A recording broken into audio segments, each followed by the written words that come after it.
Last week in Kokomo, Cody Higbie continued his reign of terror with a high points night and a win. Tonight, we return to a track that he already has a victory at this season, and the rest of the field has the high challenge of trying to take him down as we return to the virtual Lernerville Speedway. This is the BRP iRacing series, and it is live on BRPtv. Welcome to the MDR Designs 60. Joe Donahue and Jonathan Howe on the mics tonight for the program that leads us to a 60-lap feature at the end of the evening. This is the 14th race of the season, Jonathan. Hard to believe that we've made it this far already when you think about it, but it's especially impressive to see the points lead that Cody Higbie has been able to just keep building upon. Yeah, Joe, you know what? This has been a quick season. I feel like, I don't know what it is, but it's going by very, very fast. Racing season is around the corner for us up here in Southern Ontario. I'm looking forward to that. But more than anything, I am just looking forward to seeing how this points battle plays out. Because right now, it's pretty obvious that, Cody Higbie is going to have some bad runs for anybody to catch him. But those bad runs could be right around the corner. You never really know how things could play out in this series. We thought he was going to basically run the table, and what was it, 2-3 weeks ago? I can't remember which racetrack we were at, where he was just a complete non-factor. Yes, he did have a bad night, and I thought for a second with that evening, well, this might be opening things up. Cody Higbie might have a little bit of a challenge coming to him for this season, because last season kind of went the same way. Higbie he started the year with poor luck, and then he had some good runs, and then it kind of fell down again, and that was when Ryan Beagle was able to mount a bit of a charge. And then by the end of the season, unfortunately, the last race of the year really kind of screwed Cody Higbie with some more poor luck. But yeah, it's not what it was last year. He had that one bad night and then picked right up with those podiums. He's, I think, only missed one podium so far this season. Let me double check that before I get too far ahead of myself. Yeah, he's only missed one podium, and it was that one. So it's pretty freaking impressive.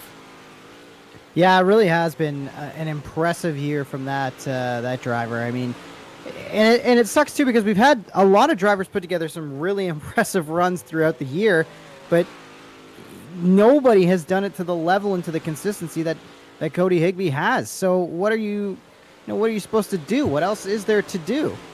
That is a great question, and unfortunately for the rest of them, I don't think anybody's really got that figured out. What are you supposed to do to contend against somebody who's so good? And on top of that, Jonathan, we are back at a racetrack that he's won at already this year. Now, right now on the practice board, as we're getting ready for qualifying, he's only 5th, which saying only 5th is kind of, it's impressive that we would say it that way, because he's just been so good. We expect him even higher up than that. Yeah, I always think that we can tell so much by these opening lap times, but I kind of think, really, like anything else, you kind of want to have somebody have consistent lap times. And we just don't get to see that data on the broadcast, unfortunately, and that's kind of the one thing that's missing. And I wish we could see more of in at least the stream, and show the viewers, because I am such a big believer in consistent lap times and the fact that you need to perform lap after lap after lap. 5-lap averages, 10-lap averages. That's the true tale of whether you're fast and dialed in at a racetrack or not. Absolutely agree with that. And that's something that we only get in those practice sessions. You're not really going to get that out of qualifying. Even though Cody Higbie has been really good at qualifying, it's only 2 laps. It's only 3 minutes. So, and even if you run extra laps, those numbers don't count, so we don't get to see that. It's a great point. That's something that hopefully we'll be able to watch for, and we'll have to watch for at the beginning of the actual race itself. But for the time being, it's qualifying, 2 laps each. Jeff Sharp, the car you're watching on screen, went fastest for the moment. There's still plenty of heavy hitters to try to put up a lap time and beat him, and one of them is this guy, Anthony Roselli. Yeah, it's been a pretty steady. I would say the second half of this year has been really impressive for both Rosellis, but I would say Dominic Roselli has been the better of the 2 Rosellis lately. But Anthony Roselli snuck up there and got a good result last weekend when he was kind of, I would say, not necessarily a non-factor, but he definitely had to work hard for it. And right now, top of the charts for both Rosellis. That's a big statement from both of them. That it is, and both of those cars that we watched went fastest on their laps. This is Alan Slight Back with us this week in the number 2 machine as a very solid-looking race car, compliments of MDR Designs and Murder Graphics. MDR Designs putting on the show tonight with the MDR Design 60 from the virtual Lernerville Speedway in the virtual Sarver, Pennsylvania. It's in western Pennsylvania. I've never actually been to this racetrack, but Alan Slight going 9th out of the 11. We've got all but one driver that have put their name up on the board with a time. Gavin Isley, the last to do so. This is Ryan Beagle. He qualified himself 5th, which is one spot better than Cody Higbie. Kind of surprising Higbie didn't even go up to the top 5 in qualifying. And I think Isley could even put himself up there. So Higbie might really kind of be down in this order after qualifying, Jonathan. Well, he's going to have to work for it, right? That's one of the things that we've talked about, is that he hasn't really had to work for it because he gets out there so early with a fast time. I don't know. I don't know what to expect from this race. Now I'm questioning myself because I was like, oh, he's not going to turn a fast lap and then he'll be fine come qualifying. Well, now we're through the qualifying and he's got 5 pretty heavy hitters in front of him. 3 of which have already, I think, reached the top step of the podium, if not been on podiums this year. Jeff Sharp and Tyler Pachalski also going to be looking for podiums. They're going to be tough customers when it comes to passing in the heats. So Gavin Isley doesn't look like he made a lap there, so hopefully Isley can actually connect for the feature and for his heats. Well, unfortunately, since there's an odd number of drivers, he's going to end up in the first heat race of the night. So if he wants to get lined up, he's going to have to do it within the next 2 minutes. They'll give him 2 minutes to get out of the trailer and into the staging area, and after that, they'll set them loose without him. So Gavin Isley, he did join this session late tonight, Jonathan. I saw his name only pop up at the very end, so he might still be getting his rig set up and getting everything ready to go with his computer. And I know a lot of these guys are getting worried about their computers because there's an iRacing update coming out tomorrow that's going to include, first off, it's going to include the micro sprint, which I'm absolutely stoked about, but it's going to include a major upgrade to the dynamics of the weather in this game, and then for the road course racing, it's going to include wet weather racing. So that is going to be a really cool thing to have, but it is going to drag so much more out of the computers that we're all running off of. Everybody wonders why I don't have an iRacing setup, is because I would be the guy that every time there's an update, thinking about what I need to invest in, what more do I need to buy and upgrade on my PC to make sure that I can handle it at the peak performance abilities. So, you know what? When the time comes, when I've got the space for a setup and when I've got the time to make sure that my stuff is tip-top shape, that's when I'll fully go and invest in desktop iRacing as opposed to my console life that I've been living. Hey, the console life is not a bad route. It is a cheaper route, too, so I can respect that. Yes, it's a great entry point for anybody out there that's watching these broadcasts and thinking about getting on iRacing. And maybe you're like me and you've been a Mac kid your whole life and you don't want to get a PC, or you don't have the ability to get a PC. Go and jump on that World of Outlaws game, because it is a great starting point. Gives you a good feel for a lot of these racetracks and a lot of the dirt cars that are in the iRacing game. I would say it does a pretty good job from what I've felt. Obviously, nothing beats the official PC sim setup that we get from iRacing, but I really think they did a great job with what they came out with the console game, the World of Outlaws game. I agree with that. I definitely think it's a good compromise for people who don't have the necessary inputs of what it takes to get into iRacing, and it's not a good idea to get straight into iRacing all the time. Sometimes it's better to go that route, so definitely agree with that. But for the 5 cars that we've got rolling off, we are not going to have Gavin Isley in this first heat race. He did not make the call, so we will not see the 18. It will be 5 drivers. Going from the pole, going to be your fastest qualifier of the evening in the Van Sickle Electric number 7 is Anthony Roselli. To his outside, the Bowers Auto Body number 28. MDR Designs put that one together. That's Jeff Sharp. Going from third place, going to be the big dog, the Ackland Insurance RK Automotive number 84. Ryan Beagle. To his outside, Murder Graphics MDR Designs for the 03 out of Pompton Lakes, New Jersey. That's Matt DeRitter. And rolling from the tail in the Slight Electrical MDR Designs number 2 is Alan Slight. And that'll come back to us, Jonathan. We're going to have 8 laps for these 5 drivers. Only one person's coming out of this without points, and I wouldn't want to be that person, as they're going to get the green flag.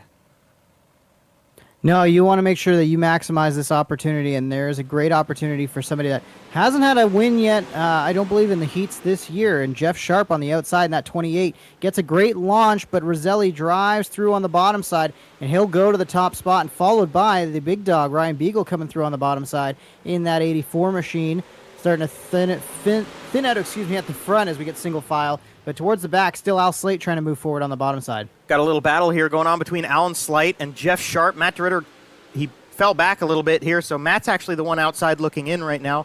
Jeff Sharp, not a good start to this heat race at all. He falls all the way to the back, and he gets it all wrong on the front stretch. Saves it somehow, but that is going to take him far out of contention in this one right now. Yeah, I got awfully close there for him and kind of brushed up, almost basically ran out of room, I'd say. Kind of a 3-wide situation, too, so it was really easy for something like that to happen, Joe.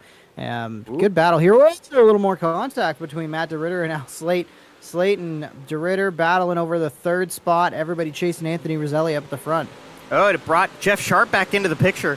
Anthony Roselli leads over Ryan Beagle halfway through this heat race, and there is not really much of a challenge between those two. The big race is going on for 3rd, 4th, and 5th place. You got Matt DeRitter in the 03 car, Alan Slight in the 2, and Jeff Sharp in the 28 as they come back to 3 laps to go. Sharp side by side with Slight now, and that's for 4th, which would get 1 bonus point in tonight's action. 2 bonus points right now for Mr. DeRitter in 3rd place. Anthony Roselli leading the way, still going to be 2 laps to go for him at the line. Good racing at the back of the field. Up front, it's all Anthony Roselli, and he is definitely laying down the gauntlets to say that he might be the challenger to beat here tonight, not named Cody Higbie. Again, I'm interested to see how the second heat plays out when we see that 97 on the racetrack, but right now, all bets should be going towards this 7 car as he's looking bad fast. Absolutely class act and a classy run for the 7 car in this first heat race of the night. Anthony Roselli going to take the checkered flag. Ryan Beagle going to come home in 2nd. Matt DeRitter going to be 3rd place, and 4th, holding it off and holding it down, is going to be Alan Slight with that single bonus point. Heat race number 2 going to come to you in just a second. Only 5 scheduled to be in this one, so we'll give them a second to get out onto the track, and it looks like all 5 will make the call. Actually, I can't quite say that yet. We don't have the teach on track, but the starting lineup is going to look like so. We're going to start from the pole. It will be the brother of the winner in the last heat race, Dominic Roselli, in the other Van Sickle electric car. That's number 80. To his outside, Tyler Pachalski in the 21P machine, the Smithville RV Nickel Street clothesline, black and white with the gold numbers, coming out onto the racetrack. Cody Higbie, the Iceless Handsome Devil Catering and Barbecue number 97, will roll from 3rd place. And 4th place is going to be that Murder Graphics sort of silvery gray and orange machine. That is Pat Reiser. And Dean Meitzler going to roll from 5th place. Dean out of Pennsylvania in the RockAuto.com Icon Performance Dirt Defender number 49. And they will come back to the stripe to get the 1 lap to go. And I would have to agree with you about Cody Higbie, Jonathan, and especially that he's going to be going from behind and have to compete against this guy, Dominic Roselli, even though he's got Tyler Pachalski right to the outside, who also, I think Pachalski is a dark horse. I think Pachalski could win this race tonight. Yeah, and I don't remember how he performed in the first event at Lernerville, but obviously he showed speed thus far. And, you know, with the field that we've got here tonight, track position could be very important. So if he's going to start and have a great start from that outside lane, we'll see how it plays out for him.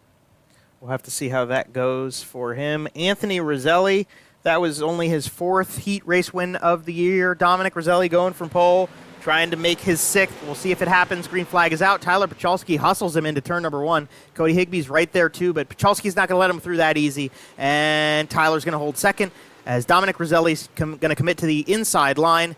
And Cody Higbie goes to the outside as we come back to the stripe. First lap led by Dominic Roselli, Jonathan. Tyler did a much better job through the first set of corners from the outside starting lane. I was kind of expecting him maybe to wash out, fall off the same way that Sharp did. You can see Cody Higbie trying to make this outside work. Hasn't really advanced forward on the top 2. Now we'll see him cut to the middle, maybe kind of towards the bottom of the racetrack, and see if that lane starts to prevail for him. Pachalski still running the bottom side. Looks like Higbie is committed to the outside through 3 and 4. I don't know what he studied or what he's been practicing, but It's the most unique line we've seen of anybody out on the racetrack so far, Joe. Yeah, he's definitely the first and only person to go up that far. And I remember on older versions of iRacing in some older builds, the top was definitely a good place to go the entire way through a race at Lernerville. And with the more recent updates, it's made this racetrack very bottom heavy when it's young. And unfortunately, what that means is that, a couple seasons ago, Cody Higbie, what he's doing right now would definitely give him a good challenge for the lead. But unfortunately, in this day and age of iRacing, it's not really helping him too much. So he's just kind of holding station in third place. I'm looking at this and I'm thinking, Jonathan, they're definitely going to buzz this place in the warm-up. They're definitely going to all go out and try to get this track worked in a bit more, because right now it's still not quite racy enough. No, the bottom side is definitely where everybody's going to want to be. Tyler Pachalski's been working over Dominic Roselli. Lost a little bit of time that past lap, but I would say that he mounted a pretty successful charge and kept Dominic Roselli much more honest as we're on the final lap here, final set of corners 3 and 4 this time.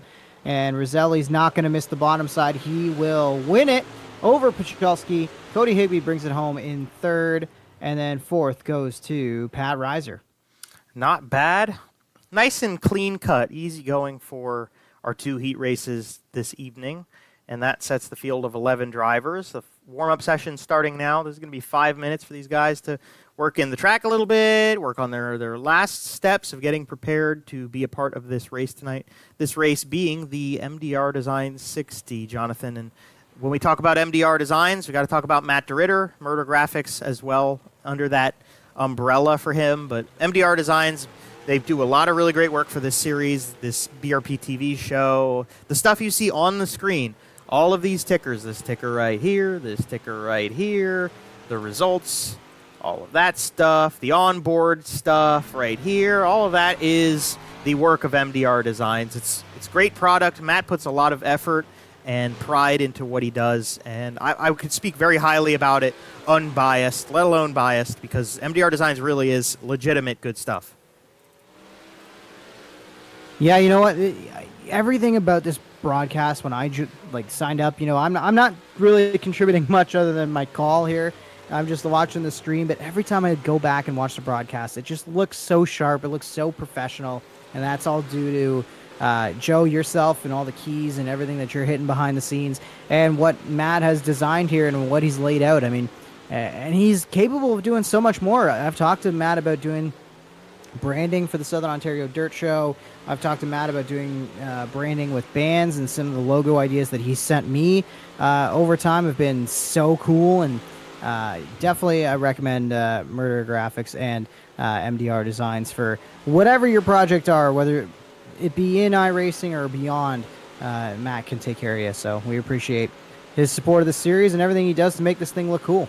Yeah, and he's done some really great work with them. A lot of the race cars you'll see in this series have been the results of what's going on inside of that brain of his. This slight electrical car you're watching go over the berm in the back, that's a car from MDR Design Stables. Obviously, Matt himself driving a car out of the Murder Graphics camp. Who else? Cody Higbie.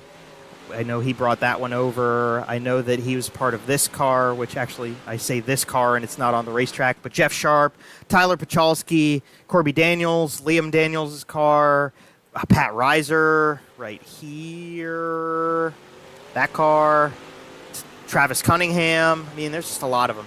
And now the difference here, and I think this is something I guess maybe not everybody knows for sure.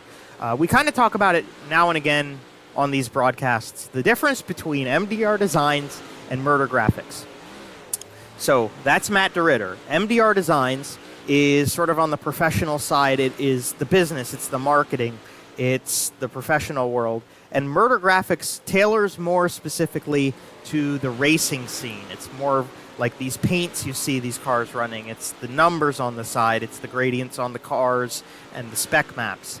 That's Murder Graphics versus MDR Designs. So obviously you reach out to Matt, either or, he's going to hook you up and help you out. But if you want to get into the specifics of it, that's the difference between the two. But, Jonathan, we've got the Southern Ontario Dirt Show. We've got 47 Technology. We got flying monster jamming cars, BRPtv helping us out. We got a lot of great partners who put this whole deal on.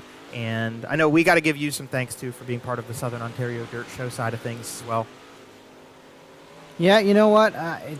Just happy to be involved and have something to do through the wintertime. That's, it's a great way to keep my skills sharp. Anybody out there who's, interested in getting into motorsports announcing or coverage, go the iRacing route yourself. It's not just for the drivers to practice. It's for us broadcasters as well. This is a great way to practice our calls and be ready. And before we know it, we've got 6 weeks or so until we're racing at Lernerville Speedway, and I'll be back on the mic. And I can't wait for that. Can't wait for this summer, and can't wait to cover it all on the Southern Ontario Dirt Show podcast. We're actually doing a live podcast this Saturday from the Motorama show in Toronto. Myself and Travis Cunningham going to be there. I don't know who our guests are going to be just yet, but we're going to have some. We're going to have a great time being up there and being a part of the Motorama car show and Motorsports Exposition that happens up in Toronto every year. So glad they asked us back, and can't wait to be up there, Joe. And wish you could be there, buddy. Yeah, man, I haven't been. It's been. I think 10 years or 12 years since I was in Canada. No. That's not true. No, sorry. That's not true. I went in 2019. We went to Quebec in 2019, which is Quebec City is freaking beautiful. That is a great cool place. Spot. Yeah, that's cool. A lot of history there. Yeah. Well, we got to get you back up for the Northern Sprint Car Nationals. I know you're a sprint car guy, so you got to come out to Osh Weekend this year. Yes, definitely have to try to make that happen. I wanted to do it last year. I wanted to get up there with you guys, and we're going to have to make it happen one of these times. And you get yourself in a booth. I just do this, maybe one day they'll need somebody at Williams Grove, but for the time being, Joe's just sticking to the iRacing stuff, and that's completely fine. There's nowhere else I'd rather be right now. So it's happy to be here, happy to be a part of the BRP iRacing series, and happy to be a part of the MDR Designs 60, which is just about to take place. Even though we ran through it before, we'll run through it again. The pole sitter for your feature tonight going to be out of Pennsylvania in the House of Speed, Van Sickle Electric number 7. That's Anthony Roselli. To his outside, his brother in the other Van Sickle Electric car, the 5L Enterprise is on the side of it as well, is Dominic Roselli. Starting from third place in the 84 machine is the big dog out of Ontario in the Ackland Insurance APC Auto Parts. Number 84, Ryan Beagle. And from fourth place, driving the Smithville RV Nickel Street Clothesline number 21P from Ontario, Canada, is Tyler Pachalski. Starting fifth place, representing Pompton Lakes, New Jersey, the Murder Graphics MDR Designs Beef Esports number 03 of Matt DeRitter. Going from sixth place on the grid out of New York, the Iceless Handsome Devil Catering and Barbecue number 97 is Cody Higbie. And starting seventh, going to be representing the Great White North in the Slight Electrical number 2 is Alan Slight. The Teach, as we call him, will roll from eighth place in the Murder Graphics Cactus Fabrication number 33 from Port Jervis, New York, Pat Reiser. And going from ninth place in car number 28 out of New York is going to be Jeff Sharp. Rounding out your top 10, going to be the 49 of Dean Meitzler out of Pennsylvania in the RockAuto.com Icon Performance Dirt Defender number 49. And unfortunately, he's in the session somewhere, but he did not make the call. We are currently missing him. We'll see if he pops out here later. We do not have Gavin Isley on the racetrack. So the one to go has been given to the field. 60 laps of green or yellow flags get us to the checkered flag tonight here on BRPtv. We want to thank everybody who's watching along with us. A little bit of a quick program to get to the start of the feature, Jonathan, but the show's only just about to get started as the Roselli brothers will bring us to the green flag. We've seen these two clash before. We'll see if they can keep it off of each other at least and see if we can get a clean race here between these two. Oh, they already almost made contact going into quarter number 1. That's what I was worried about. But Dominic Roselli fighting back on the outside, not letting his brother get away just yet as they're still side by side for the lead. Roselli making that inside line work. Whoa! Al Slade all out of shape there towards the back of the field. Meanwhile, still on the outside, Roselli. The outside line holding up better than we've seen at all throughout the night so far, Joe. Now, finally, as we look like we're going to get a crossover move here, Dominic Roselli goes to the bottom side. And Dominic Roselli led that lap as a result of it. There's Tyler Pachalski sticking his nose in there, and he's going to get eaten up by the two guys leading the points championship, and a little bit too sideways there in turn 3. There was a bit of contact with the big dog, and unfortunately Tyler Pachalski goes from 3rd to 5th place. A little bit of a connection blip there. It happens sometimes with this video game. Dominic Roselli leads the way over his brother Anthony, now Cody Higbie into 3rd place as we're coming to finish the 5th lap around this facility. Higbie back to that high side through 3 and 4. Looks like he's getting through 1 and 2 pretty good as he starts to close up on the Rosellis up front. We'll see if he goes back to that outside lane again this time. Looks like he's brought Ryan Beagle up there with him, as well as Matt DeRitter. Both of those drivers trying out that high side through 3 and 4 as these guys start to fan out and look for a fast line around this tricky track. They're trying to figure out a way around. Matt DeRitter are going to look to the very high side as well. Cody Higbie and him kind of running a diamond line. I saw Ryan Beagle just stayed up top the whole time. Anthony Roselli goes halfway up the racetrack in 1 and 2. He's the first one to really do so. Everybody seems to be committing to the idea of going high in 3 and 4 right now, Jonathan, but it's rather interesting to me to see that nobody's really committing to doing that in turns 1 and 2. What do you think could be the difference maker there? I think it's just the level of wear, and I feel like in 3 and 4 in particular, it seems like the cushion kind of lends itself for drivers to kind of run up on it. Ooh, as Ryan Beagle's off the pace, he goes right around the outside, and I'm not sure if he just missed that corner or what happened to him. But I think when you look at 1 and 2, maybe it's just the camera angle there, but when you look in 1 and 2, is Pat Reiser going for a ride up over the berm on the backside there? What I'm trying to say with 1 and 2 here is I just think it's too tight of a turning radius. I don't think that cushion lends itself for you to really wrap the corner the way 3 and 4 does. You can see the way that Roselli is able to rotate around the outside. He kind of can just keep his foot in and keep it angled to one side, whereas I feel like 1 and 2, it just seems like a shorter corner, Joe, where I don't think the benefit is there to run up high. I agree. I'm actually, what we're going to do, we might take Matt DeRitter here. Let's go on board for a lap.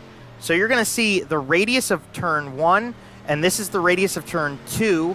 Turn 2 and turn 3 are similar here. So the radius in 3, pretty big, and then it tightens up in turn 4, right there. So that's what we're talking about when Jonathan mentions that radius. He's referring to the difference, well, as we get slid by Tyler Pachalski here, he's referring to the radius of 1 and 2 compared to 3 and 4. You kind of, I can see Anthony Roselli got all the way off the track up there in 4 because that radius tightens on you, so it's tighter right here.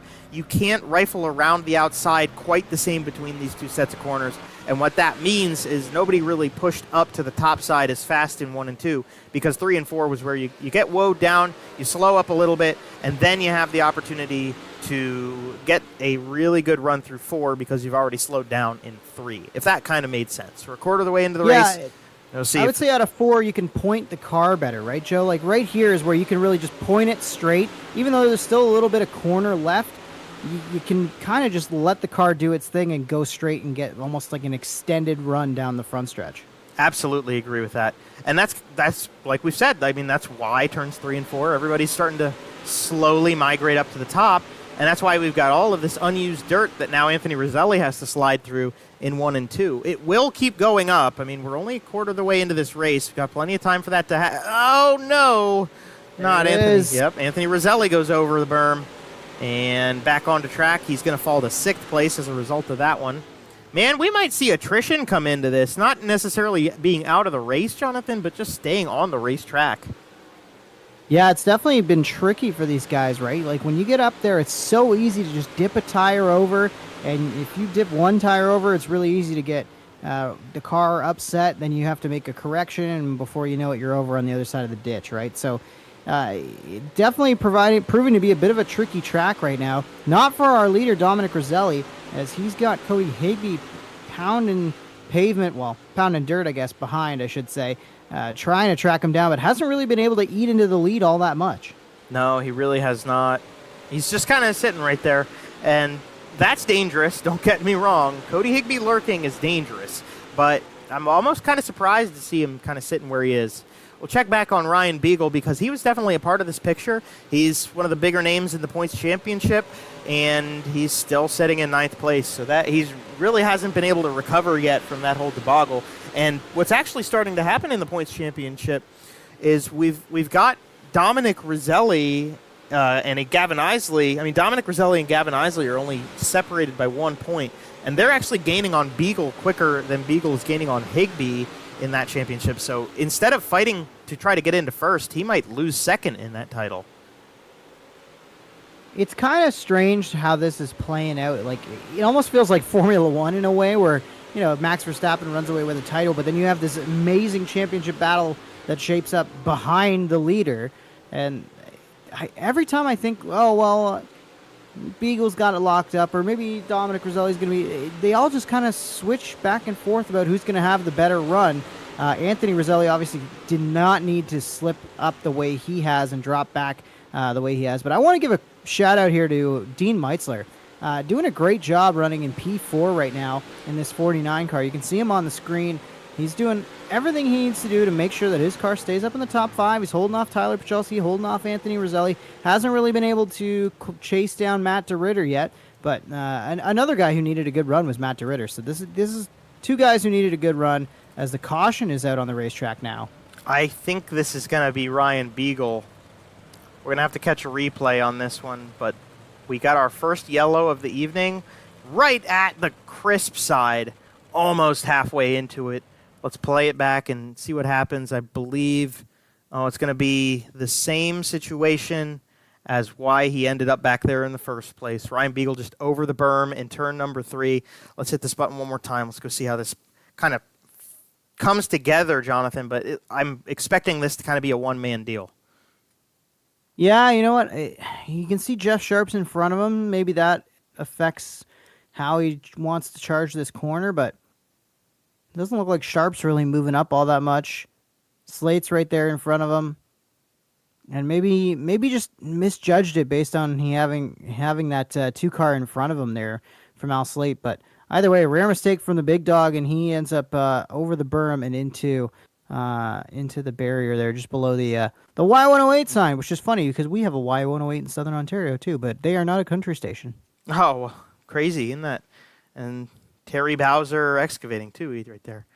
These are names that I see on the side of sprint cars and when they go to Port Royal and such. That's crazy. Yeah, Ryan Beagle, rare mistake on his side. He did hit the wall a bit. He's got a little bit of damage back there, I can see. Hopefully it's not too bad, but brings him from 9th to 10th. And I really liked what you said about having that 2 car in front of him. I definitely think he was very close to that car in front. And just when you start getting crowded like that, you start being a little bit less in touch with the track and maybe a little bit more prone to getting up on the wheel and holding it a little too tight. And unfortunately, Ryan Beagle just little miscue into the corner brings us the yellow flag that we now relinquished back to green. And we've got a little battle going on for second place. Matt DeRitter is back in the picture here. He's fighting with Cody Higbie. Yeah, you mentioned, we were talking about how Al Slate was right in that lane right when Beagle made a mistake. And that's one of the things that I think makes Cody Higbie so good in this series is even when he is now, battling for the lead, but even when we see him tracking down a Dominic Roselli or he's stalking whoever is out in front of the race, he doesn't let the car in front of him throw off his entry points, his braking points, any of that stuff. It all stays consistent, and he adjusts as needed when he gets close to a car, but it doesn't throw him off. It doesn't shake up his rhythm, and that's why he's always able to lurk right there and almost force other guys into making the mistakes that end up handing him the race win in some cases. I would agree with that. And that's been a big part of the past years of racing in this league. Is there's been a lot more in the past from what I can remember in my 4 years. Those past years were more based on making the driver in front of you, forcing them to make a mistake. And this year, we haven't seen that a ton, but we've seen it. And sometimes they make the mistakes on their own. Sometimes you have to kind of push them into it. Maybe this is just maybe one of those nights that Cody, he's either got to wait for the finish to pull out the cards, or maybe he even might feel a little out of touch himself, because I'm not going to take this away from Dominic Roselli. He's definitely doing a stellar job up front. Yeah, that last time down the front stretch, it looked like he may have caught the outside wall just ever so slightly, kind of got the car upset a little bit, but Cody Higbie was not close enough to really take advantage. As you see this time, the 80 car dived to the inside there, and actually that line looked like it gave him a little bit more breathing room compared to what Cody Higbie was running the previous lap, and that time through 3 and 4, the 97 of Higbie closes up again, and Roselli, you can see that bounce. Joe, I'm not sure if that's him just maybe giving the wall a love tap, or is there maybe like a bump forming on the extreme outside down the front stretch here? We'll see if we watch again to see if the 80 car gets upset the way it has been previous laps. That's a bounce right there. Let's check with. Yeah, it's almost like there's a bump there. Yeah, I would definitely say there looked to be a bump back there. Pat Reiser, I think he hit it as well from 9th place here. Let's go back to the front and then see if we can find it. Yep, I saw it there. Yep. Now we'll go to Pat Reiser one more time just to triple check. Pat ran a little bit lower. But yeah, you're right. There's a little bit of a bump into that corner. That's definitely not helping these guys. No, and I think it's almost right against the fence. Like the guys who are running maybe like a half lane down, as you can see, it kind of looked like DeRitter's car got a little bit upset there. But I think the guys who are kind of running half a lane down from the wall on the front stretch, they're not as affected as some of the folks that are right up against the fence. Looked like we had maybe 2 cars come together, and that will bring out a yellow. Yes, Al Slate and I think Ryan Beagle going to be involved in an incident that gives us another caution just 2/3 into this race. Yep, and the rear end is knocked absolutely out of the number 2 car right now. You can see him crabbing down the front stretch. Ridiculous. So let's catch back a replay, see if we can figure out what went down with this whole situation. I heard them going slow. Oh, and you're not going to believe. Look at that. Well, let's catch the replay here one more time. So we're coming out of turn 2. You're going to have to give it a second to catch up. But Alan Slight, Ryan Beagle, those are the 2 cars involved. And it's going to be the 2 car absolutely just jumping over the cushion himself. Side by side through here. This is where it's coming to you, Jonathan. It's going to be right here. So you can see Slate's going to go over by himself, and he's going to bounce it hard off the outside wall. Now, I was kind of waiting to see if Ryan Beagle would be involved in that way. I almost wonder if Beagle had something else happen to himself, Joe, or if he just really slowed down for that caution. But oh, whoa, that's happening. Look out for Anthony Roselli got all squirreled up, and Ryan Beagle had to avoid that. There it is. There it is. Okay, so Beagle jumps on the binders and basically kind of goes for a half spin after the fact, and those 2 incidents combined together, that's what ends up bringing out the caution. But yeah, Roselli almost goes for a half spin. A wild lap there, Joe. Yeah, that was a lot going wrong all at once. They're coming back to the green here. Alan Slight going to be a lap down on the racetrack, but he is on the racetrack.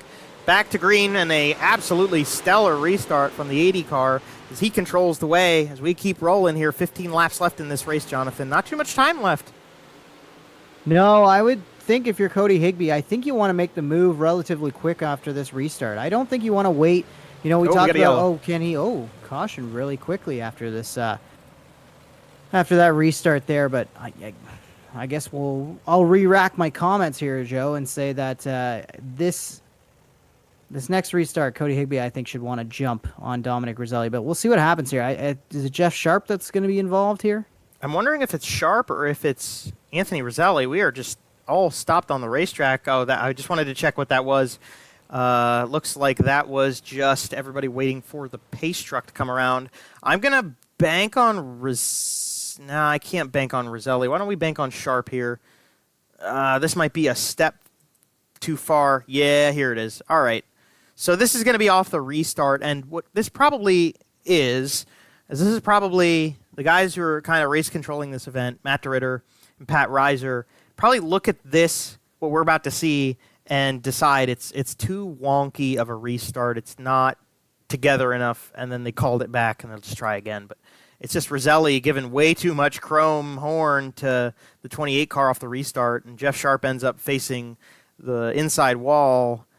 A little bit of contact, a little bit of damage to that car maybe, but nothing, hopefully nothing crazy. No, it looks like it was just kind of like a tank slapper there, so we'll see if we can get a better restart, I guess, this time is what we want, but it's kind of hard to say, like, oh, well, everybody was on top of each other there, so. That's what it came down to. And they're going to do a single file restart this time. So we'll be, I think, 11 laps away from the end of this one as Dominic Roselli is going to bring us back. Let's see what we get. Here we go. Green flag's back out. Roselli really got away with a great start there, and it's Higbie that's trying to fight back in and close within a couple car lengths. Not able to do it there, as we're coming up on 10 to go this time. And I said that Higbie needed to take advantage of this restart, and in fact, I would say that Matt DeRitter's the one taking advantage of this restart, as he's keeping Higbie honest there as the battle is shaping up for second. Better drive off of the corner there for Higbie. He drives away from DeRitter. Good racing here about mid-pack between Meitzler and Reiser, as we see basically a cluster of cars there from fifth on back. Try and get back in there is Pat Reiser. This is a battle for fifth place. Dean Meitzler holds on to it now. Ryan Beagle going to try to get around the Teach on the outside, and maybe he can try to contend with the 49 car next. Nice battle going on back there. It's kind of single file up in front of all these guys, so we'll stick with it for just a moment. 9 laps to go at the stripe. You've got Dominic Roselli over Cody Higbie, Matt DeRitter, Tyler Pachelski, Dean Meitzler, then this guy, the big dog in the 84 car, Ryan Beagle, Anthony Roselli, Pat Reiser, Jeff Sharp, and Alan Slight. Unfortunately for the 2 machine, he's pulled off the racetrack, and he's going to call it for the evening. So 9 cars left to finish out this race, Jonathan. Good racing from the mid-pack back. Up at the front, Dominic Roselli doing a great job holding off Cody Higbie for now, as we're coming to 7 laps to go now. Going to be 6 to go next time by. Good racing at the for the 8th spot here as Jeff Sharp gets around Reiser. Beagle making a decent comeback. Tyler Pachelski starting to run down Matt DeRitter for the 3rd spot, final spot on the podium. And up at the front, it's still all Dominic Roselli. Really great restart there, has really catapulted him into a prime spot here. If he can keep it mistake-free for 5 more times around the racetrack, he should be able to seal the deal. Yep, there's a little bump on the front stretch, too. So we mentioned the one in turn 1, but there's a bump right in the middle of the front straightaway that if you get high enough up to the wall, you can hit, and it can get your car a little wonky, and it did that time for Roselli. He almost kind of got into it there, but it actually reeled Cody Higbie in. Cody Higbie is definitely in contention now. We got ourselves a race for the win of this evening's MDR Designs 60. It's going to be 3 to go at the line. Dominic Roselli has led every lap since lap number 2, and Cody Higbie might try to get the last 2 from him. Yeah, Higbee's going to go to the outside here, see if he can run down with some momentum down the back straightaway and set up something into 3 and 4. Here it comes. He goes to the inside. He'll get alongside Dominic Roselli, but not able to make the pass with now 2 to go. 2 laps around. Higbee's going to have to try to line something else up this time. Dominic Roselli stayed in the middle, and he really got a nice run out of turn number 2 that time.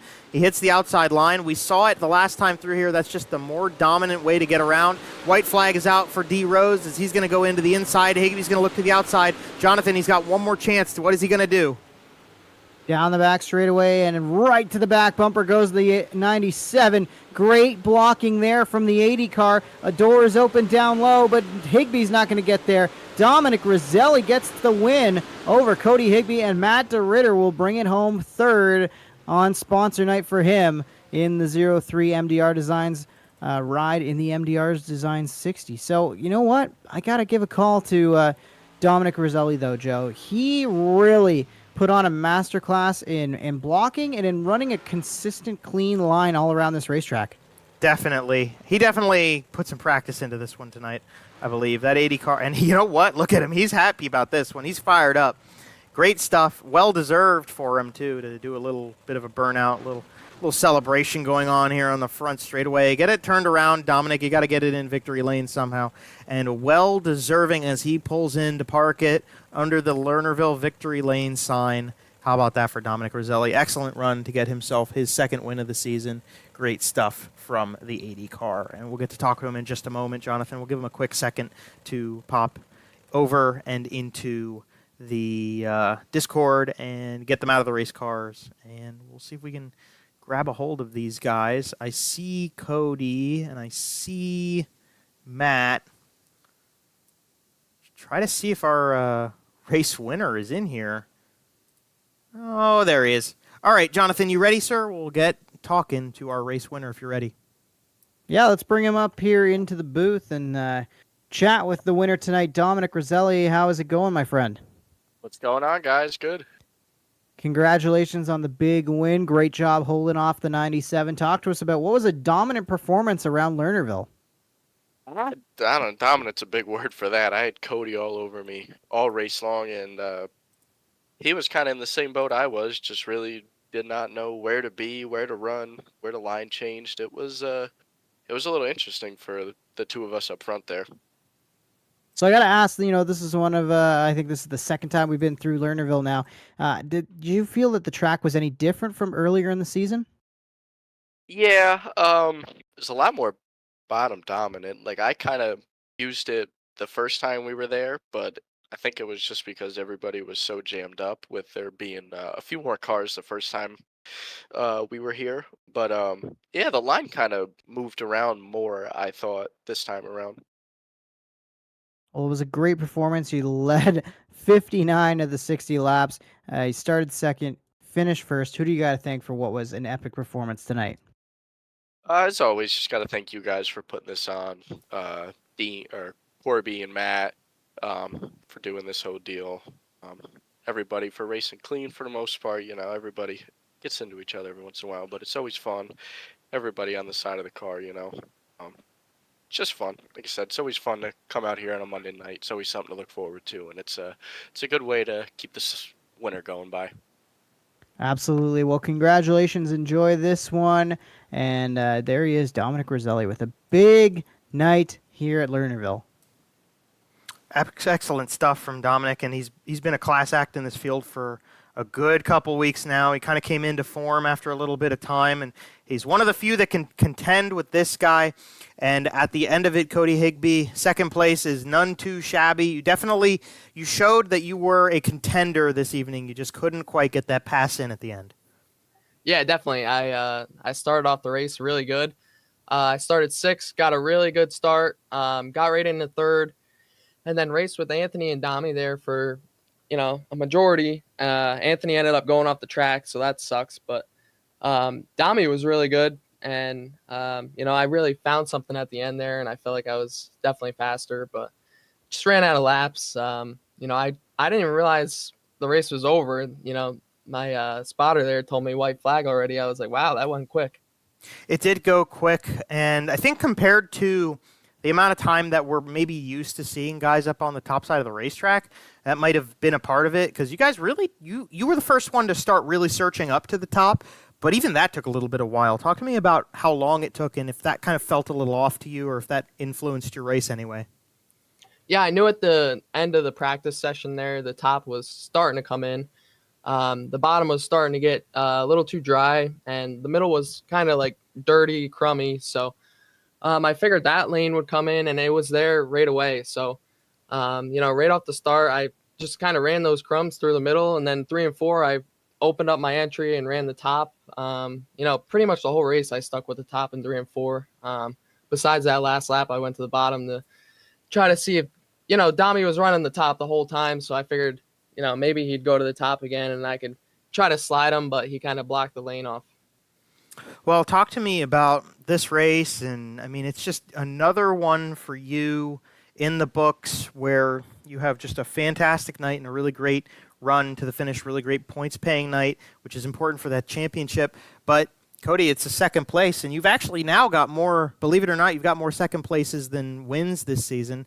Now, I personally don't have much of a problem with being in second place, but tell me what it's like to have Dominic fighting you now. I mean, it took him a couple races to get up to speed in this series, and now he's really a contender every week. Yeah, definitely. I'll take second. Like you said, I'll take second. I'm pretty happy with seconds, but obviously you want the win, but most of the time when you run second, you learn more. So, I feel like running second isn't all that bad. Yeah, and like you said, little Dominic, he's really a contender in this league now. I know when we started the league, he was pretty new to iRacing, so he caught on pretty quick. And, I think it's because it's pretty realistic. And, Dami's a good racer in real life too. So, he jumps on here and he's pretty fast right away. And, we race pretty good together, so it makes for a fun race every time we hop on here. Well, absolutely it does. And Cody, even past this season, going back a couple years. I remember even my very first season broadcasting with this series. You were one of those guys always making headway, making the races exciting as well. And it's always a pleasure to have you in here, and a well-deserved second place for you at Lernerville. Just one spot short of the win, but like you said, second place, great performance from you. Who do you have to thank and shout out on the broadcast for all of this tonight?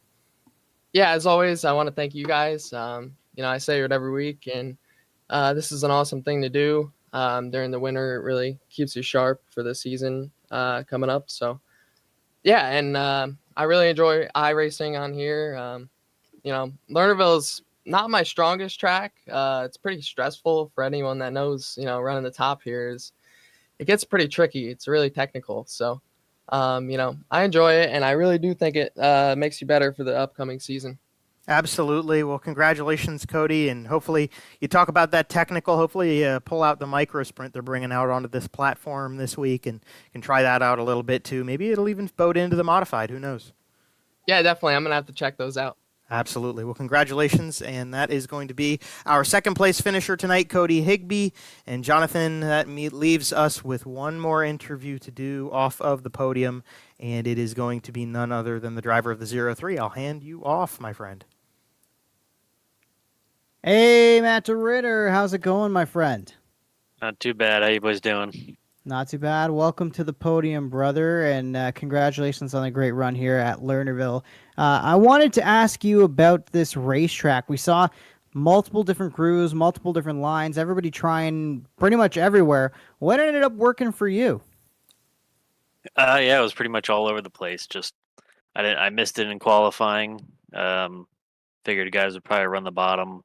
Tried the top, slid off the banking and ruined my first lap. But yeah, it was definitely bottom dominant through the heats, and the feature time was really just the middle and hitting 3 and 4 just right on that top side. Yeah, the two corners of two ends of this racetrack really seemed like they were their own unique beasts, and we saw different lines work at different spots. Why was it that 3 and 4 in your mind worked so well from the top side, whereas some guys struggled to keep it around the top side on 1 and 2? I think just in the beginning part of the night, nobody really ran 1 and 2 on the top side at all, where people were still trying to do it in 3 and 4. So 1 and 2 just never really got much run in, I guess. And yeah, during the race, you didn't want to even try and enter on the top of 1, or else you were sliding off. So, but as during some of the cautions, we were trying to clean it off a little bit, and you could definitely get up there later in the race, but it wasn't as good as the middle or anything else. Well, this is your race after all, with MDR Designs and Murder Graphics. Why don't you go ahead, take some time here to just talk about your business here and how you guys can help out not just iRacers, but anybody with design needs out there. Yeah, this season's been a little jumbled, so I kind of forgot we were sponsoring tonight. But yeah, MDR Designs is just everything branding we do. We kind of help companies from start to finish on their branding and their visual identity and sort of the voice of their company. So MDR Designs is kind of pushing on that right now, just doing a bunch of branding projects, and Murder Graphics is anything and everything racing related. So we've been doing social media stuff for tracks and the series, and that side's kind of slowed down. But yeah, we're doing a lot with Blaine Durward and Night Owl Designs. We're building up our Discord community and doing some design challenges and helping new designers figure out how to do wraps and that kind of stuff. So yeah, just trying to help out the community and grow as much as we can. Cheers, buddy. Well, great job designing some awesome race cars for the series and making the broadcast look so great. And congratulations on being on the podium, brother. Yeah, it was nice to see Murder Graphics 1, 2, 3. So I just want to give a thanks to the boys for running tonight. I know we've been lacking on car counts a little bit, but it's still great battles throughout the night. I know obviously Cody and Dom were class. they were just way too good. But Yeah, plenty of battles throughout. Me and Tyler were battling out for a little bit, so it was fun. Cheers. There he is, Matt DeRitter, coming off a third place finish here at Lernerville in his sponsor night, Joe. Fantastic stuff for him. Definitely a good showing. And like he said, top 3 cars, all painted by Murder Graphics, Dominic Roselli, Cody Higbie, and Matt DeRitter. And I especially like the way that he worked that logo into his own car. And then obviously he put a spec map on it. It's nice and shiny right there. You see it a little bit. And it's good stuff from him. MDR Designs 60 from Lernerville. Did not disappoint in the action, even though that car count, like you mentioned, was a little bit low. Final results coming to you right here. Dominic Roselli, your winner in car number 80, started second, led all but the first lap, and he brought home Cody Higbie in second place and Matt DeRitter in third. We talked to those guys. Tyler Pachalski with a great run this evening. I called him as my dark horse, and at least he got into the top 5 there. Not too bad from the 21P. Dean Meitzler with his best finish of the year. How about that for Dino? He got himself a 5th place, and I actually talked to him a little bit before the race, but I don't even remember if he said he liked this racetrack or not. All I know is he didn't like Kokomo. Ryan Beagle finished 6th in this show tonight. Anthony Roselli 7th in the 7 car. Jeff Sharp going to be 8th, 9th place for Pat Reiser, and Alan Slight unfortunately had to call it early. Gavin Isley, I think he's registered and scored as 11th, even though he didn't get the car onto the racetrack. Maybe some sort of technical difficulty or something held him down tonight. But that's the end of the show from Lernerville. We've only got 6 more races left on the season, Jonathan. Weedsport is next week, but what can you say to kind of wrap up the show from Sarver, Pennsylvania tonight? Well, I kind of thought this might be one of the nights that we'd see Cody Higbie be a little bit vulnerable. He fought hard to get back up there into the second spot, but really, I would say starting the year, I didn't have Dominic Roselli and Anthony Roselli circled as 2 surprise contenders week in and week out, but they'd certainly have emerged that way, and maybe that's me sleeping on them, and the fact that they're rookies for this year doesn't mean they're rookies necessarily to the game, and they're definitely showing that they are both very skilled with their performances in the last few weeks, and great job from Dominic Roselli to close one out from starting on the front row. Yes, absolutely, and that's a pretty high points night for him as well. So on behalf of everybody with BRPtv, the BRP iRacing series, that's Corby Daniels, a.k.a. Beef, and Matt DeRitter with no nickname in the 03. Jonathan Howe alongside of me in the booth, all of our partners and sponsors. We want to thank all of you guys for watching along, supporting us, supporting your favorite driver, and supporting our crews. You can find us on Facebook with the BRP iRacing series. You can follow this channel, BRPtv. Subscribe, hit the bell icon. It'll tell you when we go live, because we are only 1 week away from returning to you from the virtual Weedsport and the Creative Turning 75. It's going to be a doozy. You're going to want to come back and see if this show right here, the Dominic Roselli versus Cody Higbie show, is as good as it was tonight. But until we meet again, drive safe, have a good one, keep working hard, keep playing hard, because you work hard so you can afford to play hard on iRacing. That's what these guys do, and that's what we do every week with them as well. Until then, a pleasant adieu to all of you from us at BRPtv.